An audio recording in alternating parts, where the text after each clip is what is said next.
Queridos hermanos, les saludo cariñosamente y en esta oportunidad les invito a participar del estudio de la palabra del Señor. Para dar inicio, vamos a orar. Bondadoso Padre Celestial, en esta hora nos disponemos ante su presencia, Señor, con un corazón humillado, Señor, pidiendo perdón por nuestras faltas y solicitando, Señor, que usted sea con nosotros en esta hora, que nos ayude a entender su palabra, a atesorarla en nuestros corazones y por sobre todo a ponerla en práctica en nuestro día a día.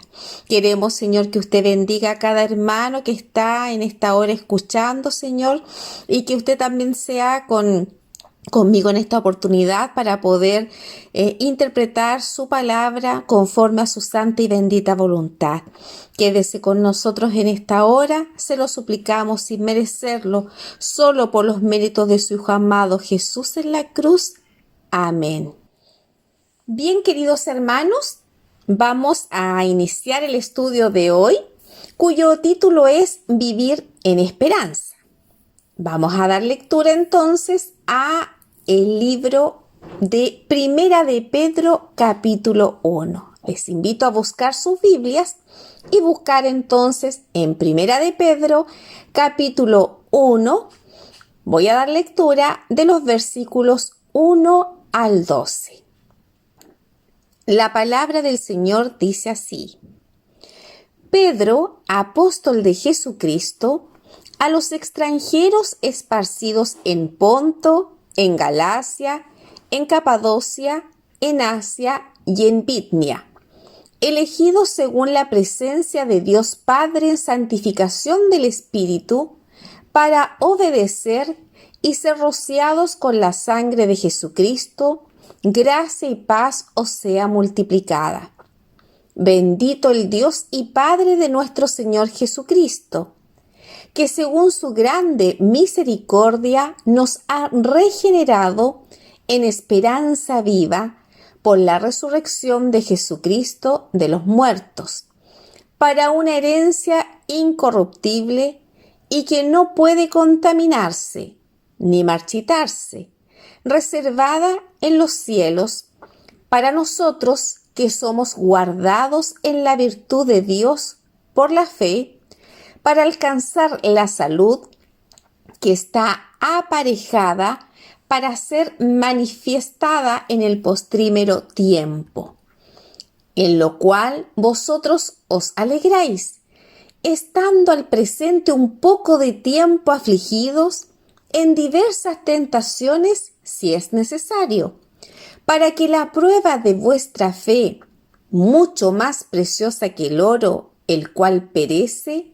bien que sea probado con fuego, sea hallada en alabanza, gloria y honra cuando Jesucristo fuere manifestado, al cual, no habiendo visto, le amáis, en el cual creyendo, aunque al presente no lo veáis, os alegráis con gozo inefable y glorificado, obteniendo el fin de vuestra fe, que es la salud de vuestras almas, de la cual salud los profetas que profetizaron de la gracia que había de venir a vosotros han inquirido y diligentemente buscado, escudriñando cuándo y en qué punto de tiempo significaba el Espíritu de Cristo que estaba en ellos, el cual prenunciaba las aflicciones que habían de venir a Cristo y las glorias después de ellas, a los cuales fue revelado que no para sí mismos, sino para nosotros administraban las cosas que ahora os son anunciadas de lo que os han predicado el Evangelio por el Espíritu Santo enviado del cielo, en los cuales desean mirar los ángeles. El Señor sea añadiendo bendiciones a su palabra. A modo de introducción, y al leer los versículos 1 y 2, identifican al escritor como Pedro, ¿no es cierto? Un apóstol, alguien enviado con una comisión. La verdad es que Primera de Pedro se escribió cuando el emperador Nerón incendió Roma. La historia dice que la persecución de los cristianos iba en aumento y su intensidad se aceleró cuando Nerón extendió el falso rumor de que los cristianos habían iniciado el fuego. Pedro escribe esta carta entonces a los cristianos del Imperio Romano para mostrarles cómo vivir victoriosamente en medio de la hostilidad, sin perder la esperanza, que es la palabra que a lo mejor nos convoca en esta hora, confiados en la segunda venida del Señor. Pedro nos describe cómo con obediencia, en medio de una sociedad hostil, los cristianos pueden ser instrumentos de evangelización. Luego de los saludos del versículo 1, el versículo 2 bosqueja el plan de salvación. Somos elegidos por el Padre, separados para la fe por el Espíritu y limpiados por la sangre de Cristo. El Padre, como lo hemos aprendido, nos escogió en Cristo antes de la fundación del mundo.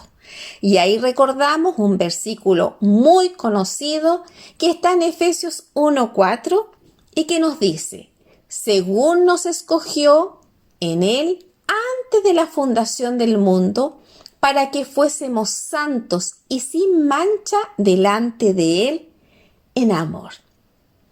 El Hijo, ¿verdad?, nos salvó cuando murió por nosotros, pero fue necesario que nos entregáramos al Espíritu para sellar esta transacción.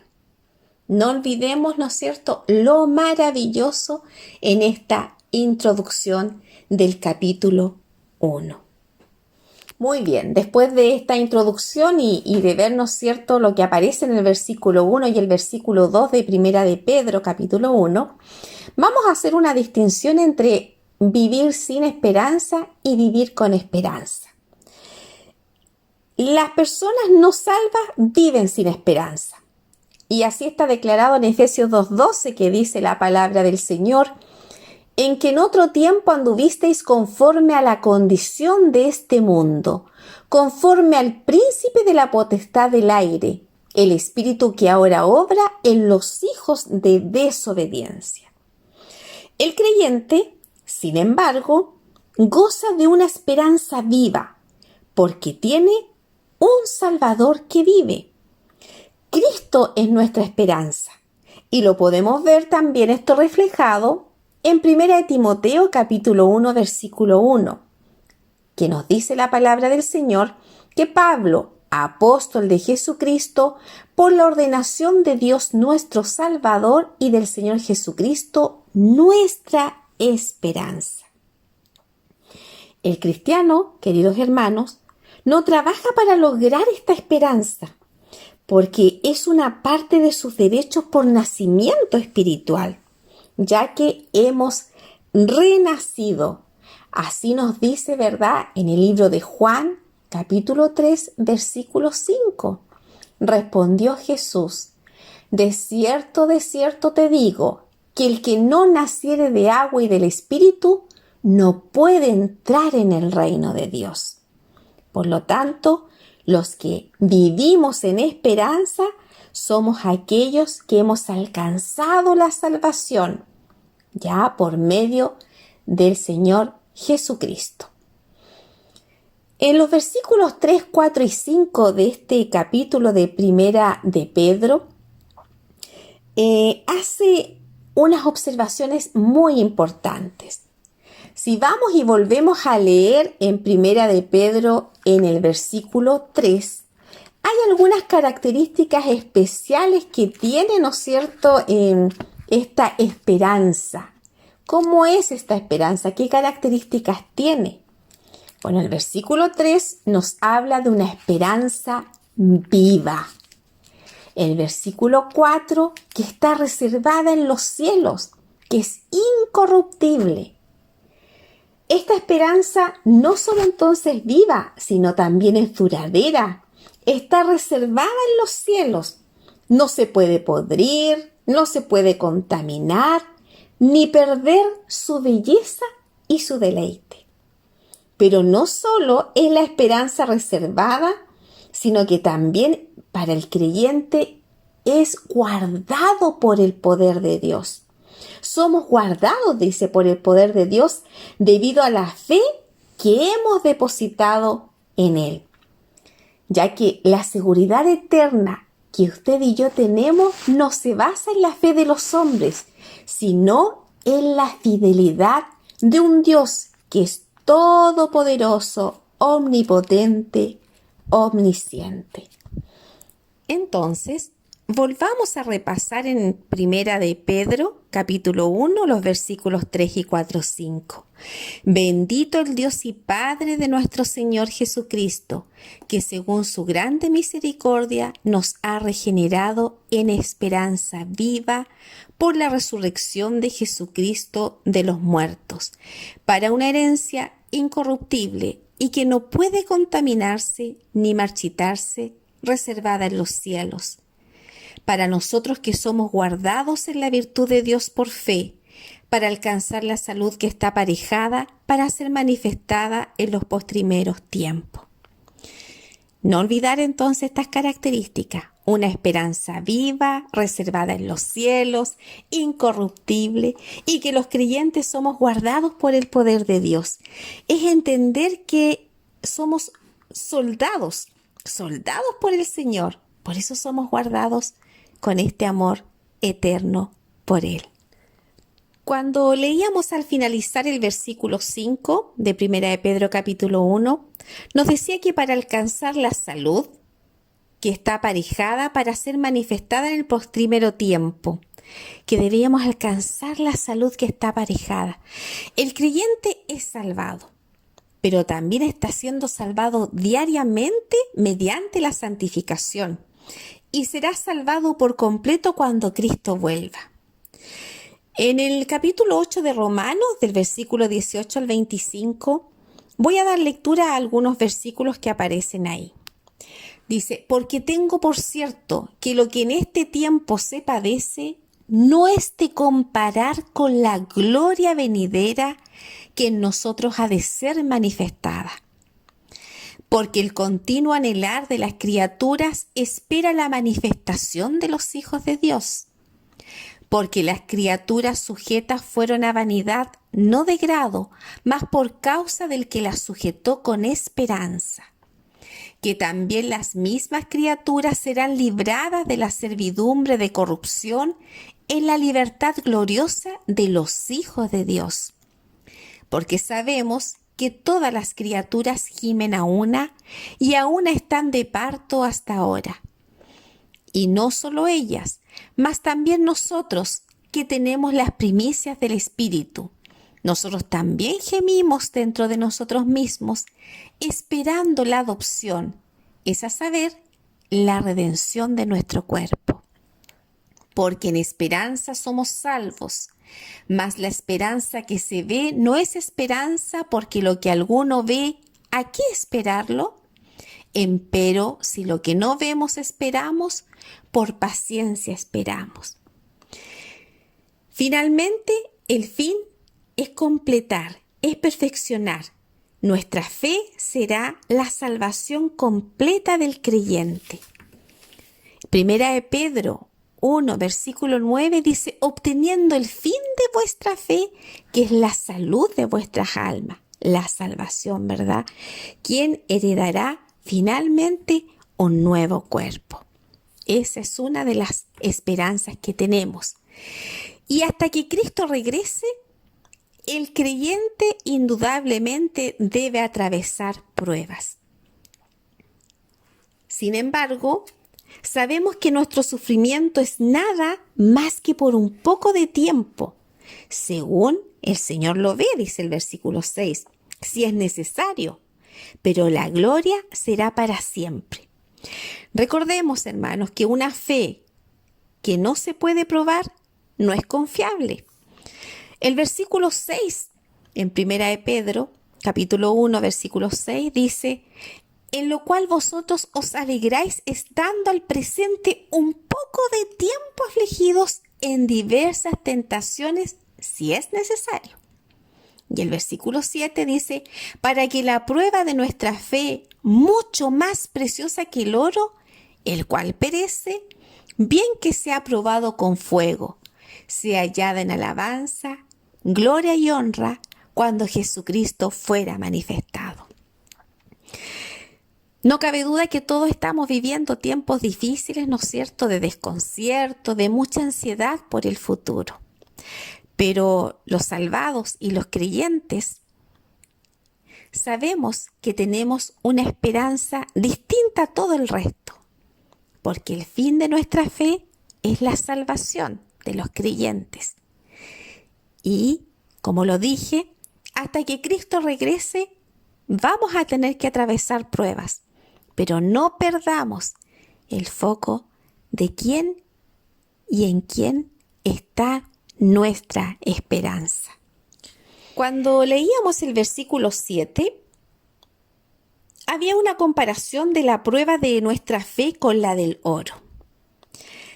De hecho, la palabra prueba significa probación.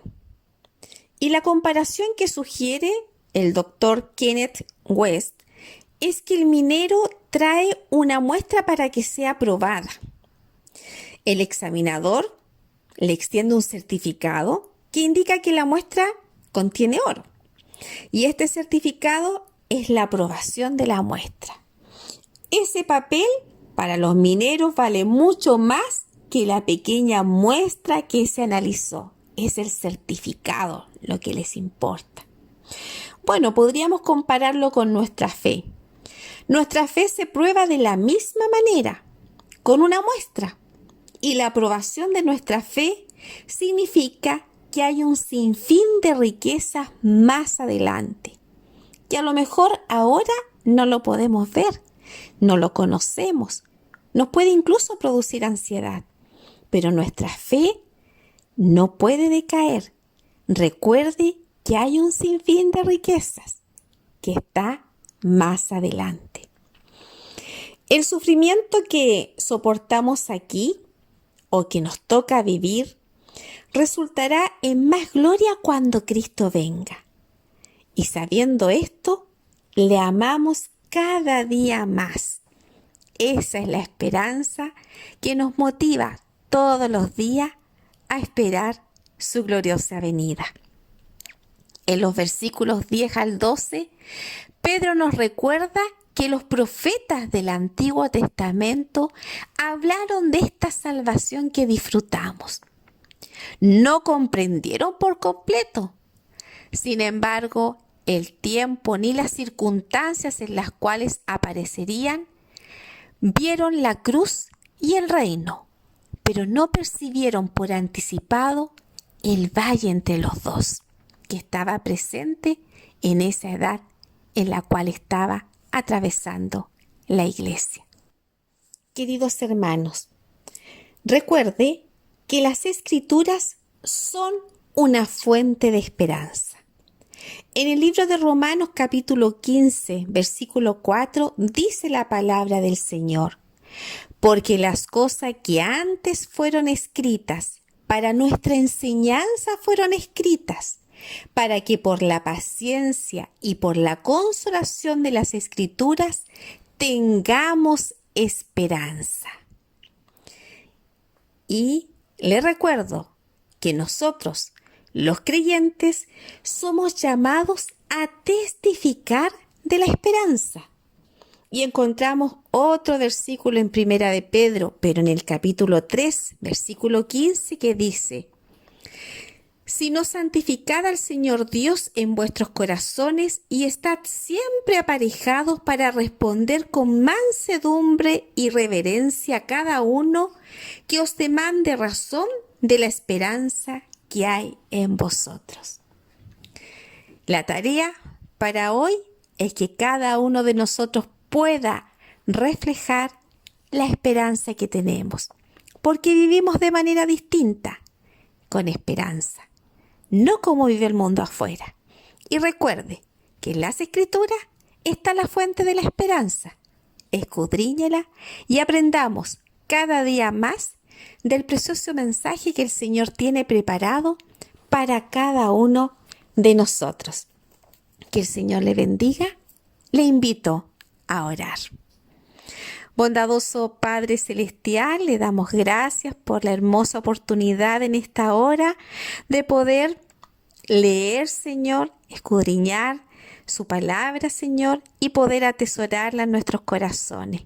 Ayúdenos, Señor, a comprenderla, a ver, Señor, la maravilla que usted nos ofrece, Señor, al ser sus hijos, de vivir en este mundo tan complicado con esperanza, entendiendo, Señor, que usted es quien da respuestas a cada una de nuestras necesidades, quien nos atiende en medio de las dificultades, quien nos hace pasar por pruebas para poder probar nuestra fe, pero que debemos estar preparados y conscientes, Señor, que no debemos soltar su mano para así poder seguir caminando en este mundo tan lleno de dificultades, para algunos sin esperanza.